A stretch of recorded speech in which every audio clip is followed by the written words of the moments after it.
Welcome parents, family members, teachers and students. Today's assembly is being run by LA23. Please welcome the Italian to begin our assembly. LA23 has been learning about migration. We have learned why people may choose to leave their country and why they may want to migrate to Australia. Please welcome LA23 to perform their items.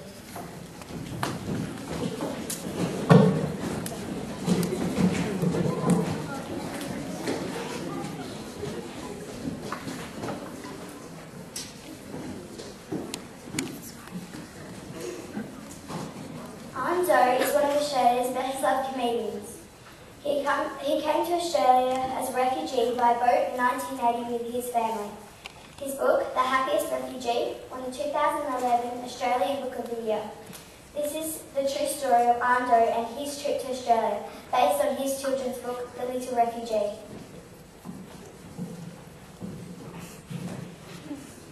I lived in a faraway country called Vietnam. It's a crazy place. Strange food, snakes in bottles, 5 people squashed on the back of a little motorbike.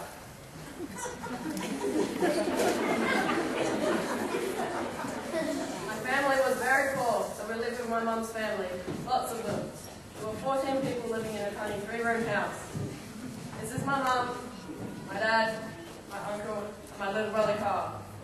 Even though it was crowded, I was always happy, because there were lots of people to play with me.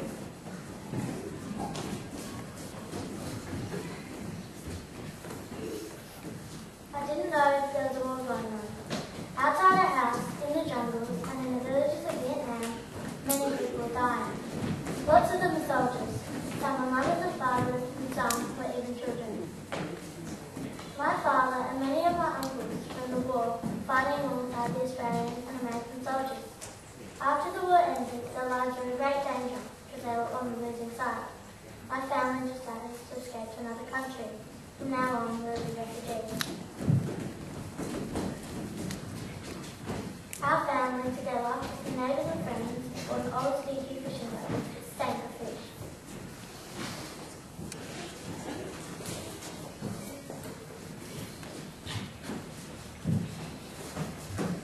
Very early one morning, when it was still dark, we stepped out to our boat. 40 people crammed on board.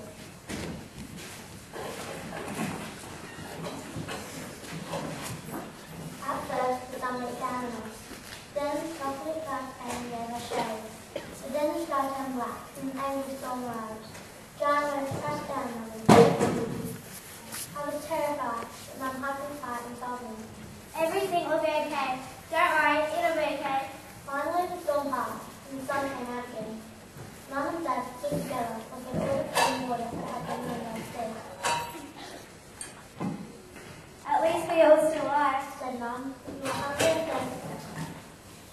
The next morning, we awoke to the sound of my uncle shouting. A boat! I see a boat! A fishing vessel was approaching. They stood up alongside us and the fishermen jumped on board our boat. Sit down, all of you! The leader shouted, raising it down. These men were pirates. They stole everything they had. Rings, bracelets, necklaces, even people's gold teeth. The pirate grabbed hold of the baby. He lifted up the baby, whipped open his nappy. Behind the side of the gold fell out. The pirate dangled the baby over the side of the boat, threatening to throw him in. My father screamed. We must save baby! All the scared, hungry people on our boat stood up ready to fight this pirate and save the baby's life. The pirate changed his mind and tossed the child into the sea. His life was spared. That baby was my mother's father. As the pirates were leaving, one of them felt sorry for us and threw us a bottle of water. It wasn't much, but it saved our lives. The next day was our 5th day at sea. We saw another boat. Luckily, it was a German cargo ship, and we were rescued.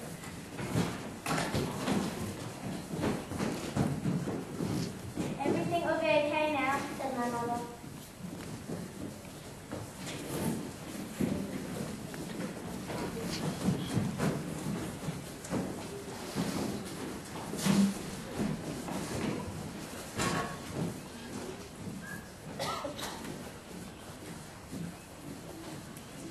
What a great country! My parents said to each other when we arrived in Australia. A lady from the church and the nun came to visit and gave us a huge bag full of clothes. There were little boys' clothes and also little girls' clothes. My mum had two little boys. She was super like saying things. The next day we were walking down the street and an old lady stopped to say Mum.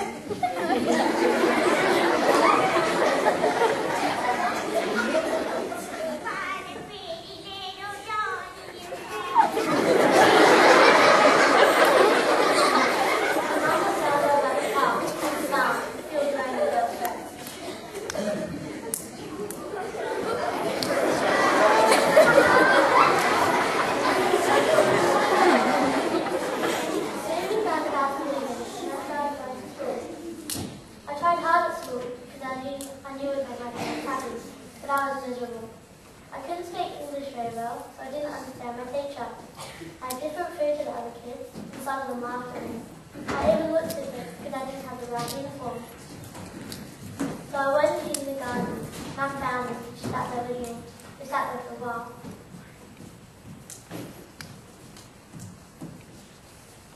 You know, Anne, I'm just a little bit sad now, but I'll be okay. You must always have hope that things will be okay. Remember when we were on the boat and that pirate threw us the bottle of water? Even when things seemed really terrible, something good can come out of it. I nodded my head. I was doubtful. We are so lucky to be alive and living in this beautiful country. There are many people much worse off than us. Even though it was hard at first, I started to learn English properly. Each afternoon, I would do all my homework lying on the floor among the sewing straps. Slowly I started to do better at school and began to make a few friends. At the beginning of year 3, a new kid started in my class. His name was Angus, and he had curly red hair and a blue jacket with a hat on one elbow. At morning tea, he was sitting by himself, eating a banana. He looked very lonely. I remembered how lonely I used to be, so I went over and asked if he wanted to play handball. I played with him again the next day, and the day after that. Other kids started to ask if they could join in, and soon we had a great handball competition. At the end of year 4, I school held a big prize giving ceremony.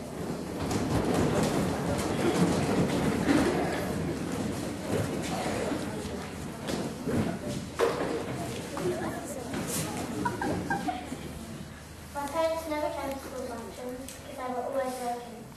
And I begged Mum and Dad to take the afternoon off work so we could come and watch us assemble. Then the principal said she was going to announce all the class captains for next year. She read through a list and everyone got politely to each of the new captains.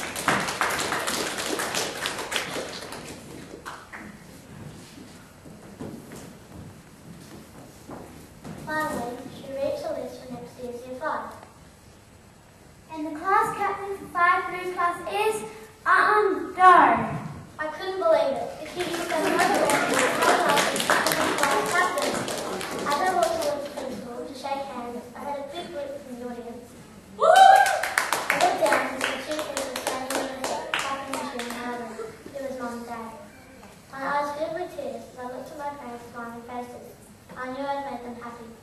In spite of all the dangers and hardships they had faced, Mum and Dad always told me to have hope and to believe that everything would turn out okay in the end. And they were right. It did.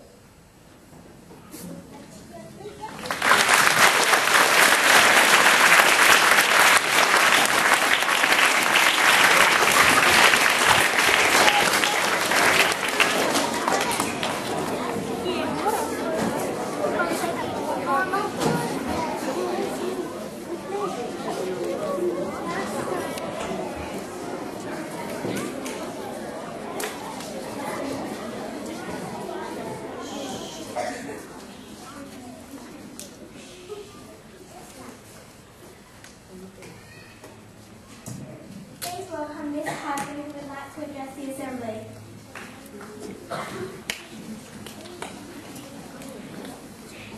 The achievement awards will now be presented by Mrs. Simioki and Mrs. Robinson. Please say this to the end. Please stand for this week's community.